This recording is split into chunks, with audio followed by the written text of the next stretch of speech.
अध्याय 15। तब यरूशलेम से कितने फरीसी और शास्त्री यीशु के पास आकर कहने लगे, तेरे चेले पुरनियों की रीतियों को क्यों टालते हैं? वे बिना हाथ धोए रोटी खाते हैं। उसने उनको उत्तर दिया, तुम भी अपनी रीतियों के कारण परमेश्वर की आज्ञा क्यों टालते हो? क्योंकि परमेश्वर ने कहा था, अपने पिता और अपनी माता का आदर करना, और जो कोई पिता या माता को बुरा कहे वो मार डाला जाए। पर तुम कहते हो, यदि कोई अपने पिता या माता से कहे, जो कुछ तुझे मुझसे लाभ पहुंच सकता था वो परमेश्वर को अर्पित किया जा चुका है, तो वो अपने माता पिता का आदर न करे।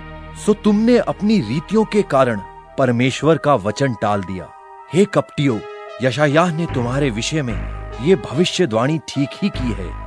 ये लोग होठों से तो मेरा आदर करते हैं, पर उनका मन मुझसे दूर रहता है, और ये व्यर्थ मेरी उपासना करते हैं, क्योंकि मनुष्यों की विधियों को धर्मोपदेश करके सिखाते हैं। और उसने लोगों को अपने पास बुलाकर उनसे कहा, सुनो और समझो, जो मुंह में जाता है वो मनुष्य को अशुद्ध नहीं करता, पर जो मुंह से निकलता है वही मनुष्य को अशुद्ध करता है।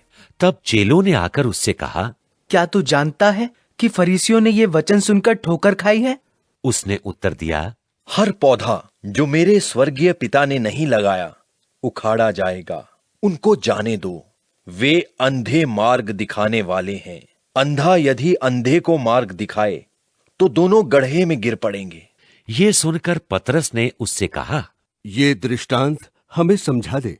उसने कहा, क्या तुम भी अब तक ना समझ हो? क्या नहीं समझते कि जो कुछ मुंह में जाता वो पेट में पड़ता है और संडास में निकल जाता है? पर जो कुछ मुंह से निकलता है वो मन से निकलता है, और वही मनुष्य को अशुद्ध करता है। क्योंकि कुचिंता, हत्या, परस्त्रीगमन, व्यभिचार, चोरी, झूठी गवाही और निंदा मन ही से निकलती है। ये ही हैं जो मनुष्य को अशुद्ध करती हैं, परंतु हाथ बिना धोए भोजन करना मनुष्य को अशुद्ध नहीं करता।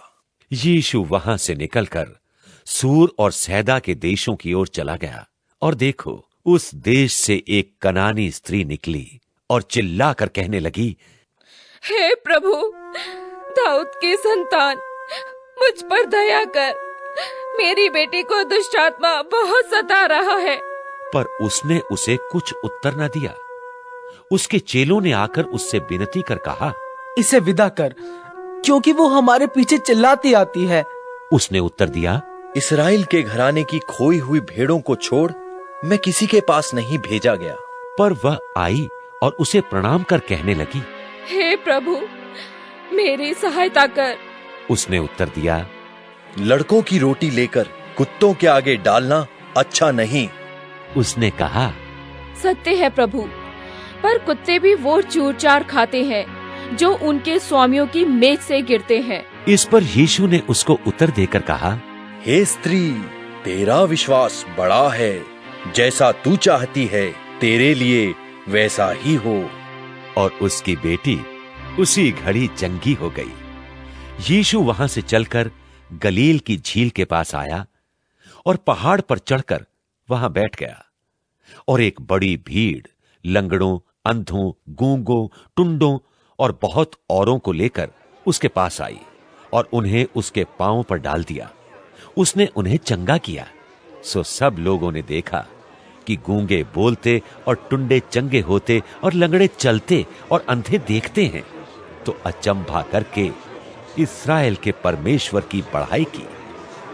यीशु ने अपने चेलों को बुलाकर कहा, मुझे इस भीड़ पर तरस आता है, क्योंकि वे 3 दिन से मेरे साथ हैं और उनके पास कुछ खाने को नहीं है।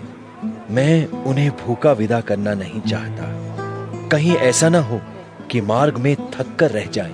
चेलों ने उससे कहा, हमें इस जंगल में कहां से इतनी रोटियां मिलेंगी कि हम इतनी बड़ी भीड़ को तृप्त कर सके?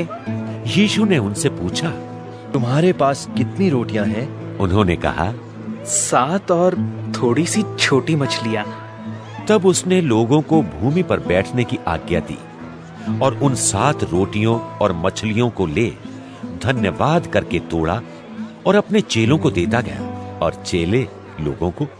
सो सब खाकर तृप्त हो गए और बचे हुए टुकड़ों से भरे हुए 7 टोकरे उठाए और खाने वाले स्त्रियों और बालकों को छोड़ 4000 पुरुष थे। तब वो भीड़ को विदा कर नाव पर चढ़ गया और मगदन देश के सिवानों में आया।